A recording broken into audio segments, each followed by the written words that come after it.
क्या कहना चाहेंगे किस संदर्भ में ये प्रेस वार्ता रखा गया? देखिए, लगातार हमारे देश में गैर संवैधानिक कानून बनाया जा रहा है और उसे ज़बरदस्ती हम पर थोपा जा रहा है। हम लोग देख रहे हैं कि लगातार कभी सीए एनआरसी के नाम पर, कभी 3 तलाक के नाम पर परेशान करने की कोशिश की जा रही है, क्योंकि ये बात शिक्षा पर नहीं करना चाहते हैं, एम्प्लॉयमेंट पर नहीं करना चाहते हैं, महंगाई पर नहीं करना चाहते हैं। ये बात जानते हैं कि अगर हम हिंदू मुसलमान करेंगे, हम दलित और अगड़ा पिछड़ा करेंगे तो हमारा वोट बैंक बन जाएगा। और इसी कड़ी में इन्होंने अभी सदन में एक कह सकते हैं कि जल्दबाजी में कानून लाया है, वक्फ संशोधन बिल। वक्फ संशोधन बिल लाने की इनको ज़रूरत क्या थी? ये हमारे आबो अजदाद के द्वारा दी गई संपत्तियां हैं जो हमारे कौम की रहबरी के लिए, भलाई के लिए दी गई है और इसका लोग फ़ायदा उठा रहे हैं। हमारे कब्रिस्तान हैं, मस्जिदें हैं, मदरसे हैं, हॉस्पिटल है, बहुत सारी चीज़ें इस वक्त की संपत्ति से चलती हैं। तो उस पर इन्होंने ज़बरदस्ती कब्जा करने के लिए, अपने कॉरपोरेट घराने को फ़ायदा पहुंचाने के लिए एक कानून लाकर हमारे सर पर थोप दिया है। हम सभी अमन पसंद जो नागरिक हैं, देश की जनता है, वो इस कानून का विरोध करते हैं। और कल बेगूसराय में हम लोग एक एहतजाज जुलूस निकाल रहे हैं जो कि पटेल चौक से निकलेगा और निकलकर कलेक्टेरिएट तक जाएगा। तमाम शहर के अमन पसंद नागरिकों से हम लोग अपील कर रहे हैं कि आइए, ये जो कल का हमारा जुलूस है, एहतजाज है, इसमें शामिल होइए और सरकार को बताना है हमें कि हम आपके द्वारा थोपे गए काले कानून को नहीं मानते हैं। हमें हमारे मुल्क में जो हमें संविधान के द्वारा हमारी धार्मिक स्वतंत्रता दी गई है, किसी भी धर्म को, आस्था को मानने की स्वतंत्रता दी गई है, हमें अपने भोजन की स्वतंत्रता दी गई है, पहनावे की स्वतंत्रता दी गई है, इसका हनन हम बर्दाश्त नहीं करेंगे और हम लोग लगातार एहतजाज करेंगे, हर मोड़ पर एहतजाज करेंगे। अगर आप संविधान के विरोध में देश चलाने की कोशिश करेंगे, ये संविधान को बदलने की कोशिश कर रहे हैं। इनकी राजनीति का एक ही मकसद है, लोगों को बांटो। अंग्रेजों की तरह ये डिवाइड एंड रूल करना चाहते हैं। धारा 370 हटाया तो लोगों के दिमाग में दिया कि सब जम्मू कश्मीर तुम्हारा। क्या मिल गया आवाम को? कुछ नहीं मिला। आज लोगों को भरम दे रहे हैं कि हम वक्त की संपत्ति को इनसे लेकर के तुमको बांट देंगे। इसमें महिलाओं का अधिकार, हमारा आवाम जानता है कि हमारे वक्त में शरीयत में हमको बराबर का हक दिया गया है। कहीं हमारे साथ ज्यादती नहीं हो रही है, कहीं हमारी हक तलफी नहीं हो रही है। तो इस केंद्र सरकार को हमारे बारे में इतना ज्यादा गौर व फिक्र करने की जरूरत नहीं है।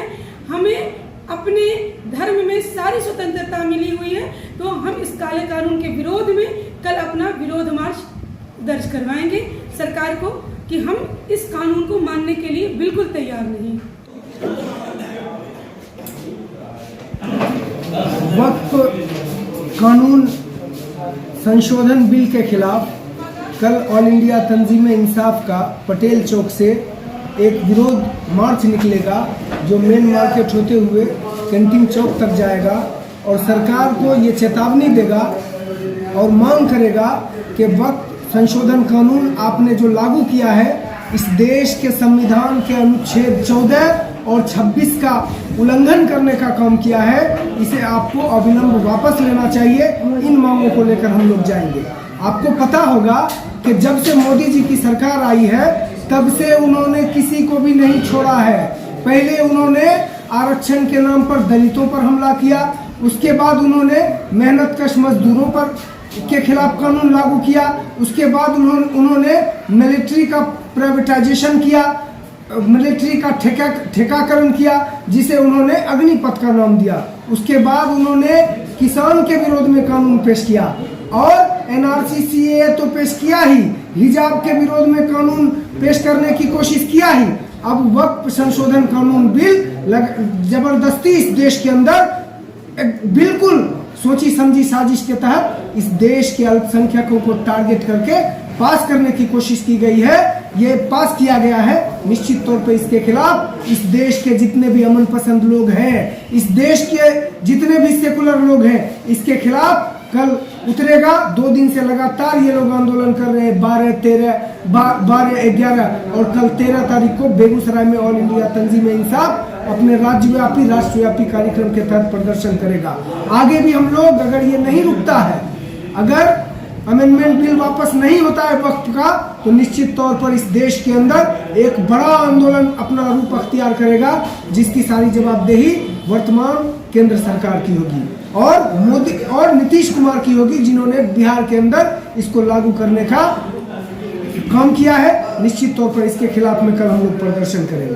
कुछ अल्पसंख्यक या तो उन्हें ज्ञान नहीं है, या तो जिन्हें ज्ञान है उन्हें भाजपा के द्वारा बरगलाया जा रहा है, या तो वो भाजपा के एजेंट है जो लगातार कह रहे हैं कि वक्त के आपको वो उनका कोई जब डेथ करेगा, लाश जाएगा, तो सरकार से परमिशन लेके कब्रिस्तान में वक्फ बोर्ड अमेंडमेंट बिल जो पास हुआ, कब्रिस्तान में जो दफन किया जाएगा, तो कब्रिस्तान में दफन करने के लिए भी सरकार से परमिशन लेना पड़ेगा। अगर ये इस चीज़ को वो लोग मंजूर करते हैं तो वो बेकार है। निश्चित तौर पर ये हमारा अधिकार है, चाहे वो कब्रिस्तान का मामला हो जिसे अधिग्रहण करने की कोशिश की गई, चाहे वक्फ की संपत्ति मदरसा का मामला हो जिसे इस कानून के तहत सरकार के द्वारा अधिग्रहण करने की कोशिश की गई, चाहे अल्पसंख्यकों का जो बोर्ड है उसे इस सरकार के द्वारा अधिग्रहण करने की कोशिश की गई और इस देश के संविधान 14 और 26 का बुरी तरीके से उल्लंघन करने की कोशिश की गई।